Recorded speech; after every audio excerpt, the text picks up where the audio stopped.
越嚟越多人北上養老，政府宣布由明年年中開始，長者社會保障現金援助，例如生果金咧，可以直接匯入長者嘅內地銀行帳戶。對喺內地生活嘅長者咧，有3個好處。第一，受惠長者眾多，合資格長者目前可以透過廣東計劃同埋福建計劃豁免連續居港嘅要求，領取生果金同埋長者生活津貼等福利。兩個計劃咧，大約有3萬人。日後呢啲政府福利咧，可以直接存入長者嘅內地銀行戶口，打開方便之門，落實錢跟長者走。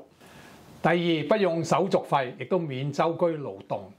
以往咧，福利金會存入長者香港戶口，長者要靠匯款咧先至可以喺內地提款，銀行會收手續費，令福利金咧係打折。有長者咧就選擇返香港攞錢，周居勞頓之餘咧，對於行動唔方便或者住得遠嘅長者嚟講咧，更加吃力。未來直接將援助入落內地戶口，唔單止慳返手續費，仲慳返時間，可以安心養老。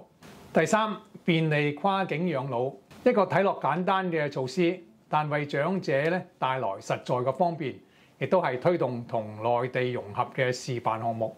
香港人口老化問題日益嚴重，唔少長者咧選擇喺內地生活，追求成本較低同埋比較悠閒嘅生活環境。未來進一步改善醫療、社福服務等跨境銜接，打造更加全面嘅跨境養老模式，配合北上養老嘅趨勢。過去10年，北上養老嘅長者人數急升，政府要做多啲措施支援跨境養老，改善福利同埋醫療服務，以舒緩香港人口老齡化嘅壓力。